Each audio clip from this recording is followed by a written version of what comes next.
Welcome to the Needlebug. This is Karen.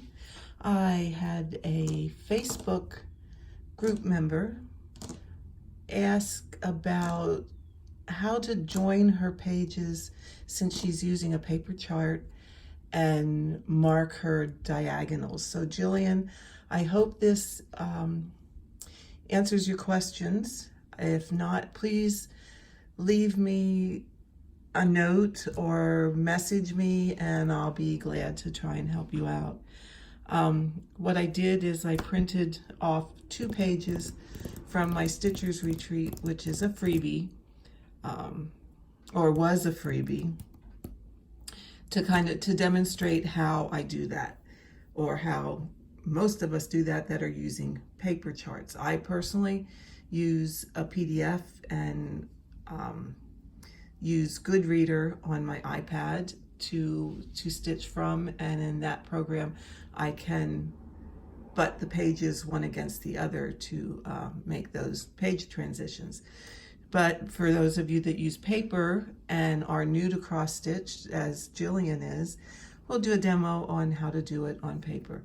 So I have a page here, and you see there's gray lines at the top and this side, and that's where other pages butt against. And then I have the next page, which would butt up against this here.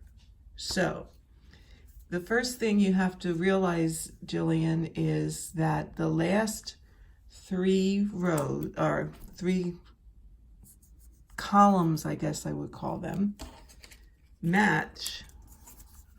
Let me use this just as a straight edge. So these 3 columns here match these 3 columns here.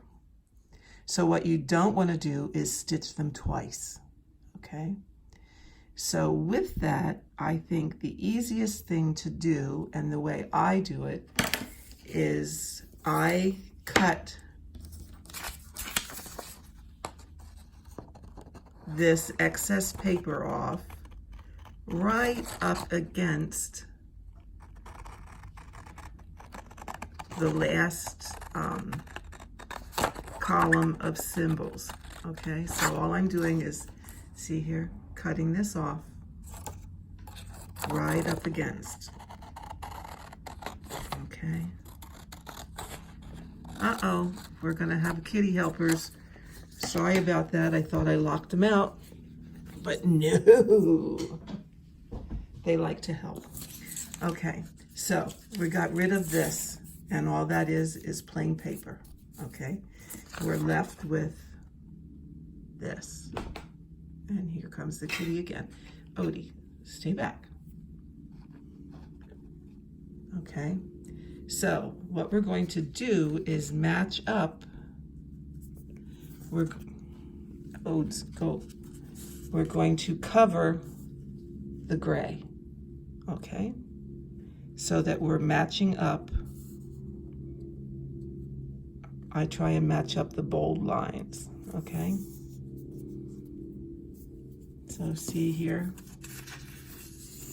there's my gray underneath. This page that we cut off matches, and then we just tape those 2 together.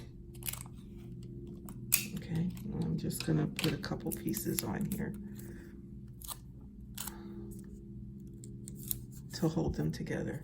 Now, I don't have it, but I would use the magic tape? The Scotch tape that you can write on, okay? Because this clear cellophane tape you can't write on, and it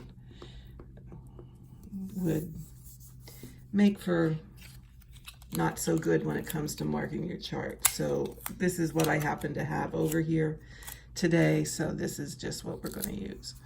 And then once you have your pages taped together, now your transition from one page to the other is very smooth.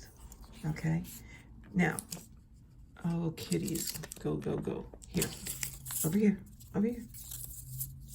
Come here. There you go. What you Remy, go. Okay, what you want to do now is mark your diagonals. So I like to go with the intersection of a square, of each of the squares. Okay, let me move this over a little bit. So I'm just going to show you when we get close to the page. There, 10, 10. Okay, so, and again, you can do this however you want. Some people highlight along the diagonal. I, on my iPad, use a line where I go on the diagonal. You can do something like this to mark your diagonal. Okay, some people will stair step it. Okay, so that they would do this along their diagonal. Okay, and however you choose to mark it is up to you. I mean, by doing this little stair step thing along the diagonal, you know exactly which is the last stitch and which is to the next column. I just put a line and I stitch the stitch on the line. So I know that is my 10th stitch and that my next diagonal starts with the next one over. So it makes the transition very easy going from page to page, because now you're just going to go over 10 stitches and do it again. Okay, over 10 stitches and do it again in whatever manner you choose, so that you're marking each of your diagonals. If you want to do a 20 stitch diagonal, then you go over 20 stitches. Okay. My own personal preference is to only do 10 because of the areas that are high in confetti. It gives you a whole lot of, really a whole lot of threads to keep track of when you do 20.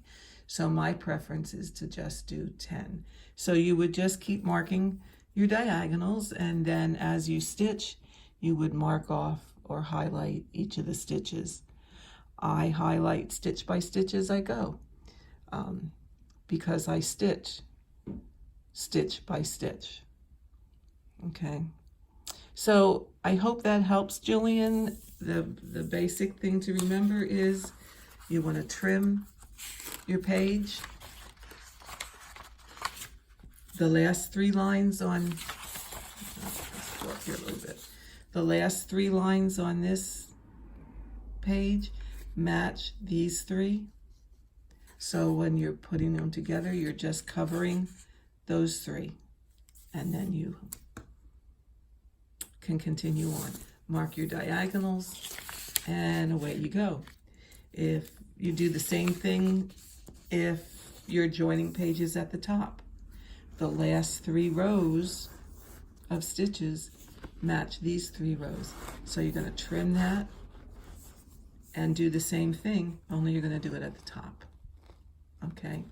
If I were doing paper, what I would do is once I have a page filled, I would get rid of it. Or even if I had a half a page filled, I might cut this part off just to reduce the bulk of all the paper. You can use this on your magnet board, or however you choose to use it. So I hope that helps you, Jillian. Like I said, and anyone else who wasn't sure how to do this, and like I said, if you have questions, just send me a Facebook message and I will be happy to help you out. So have a great day. Bye.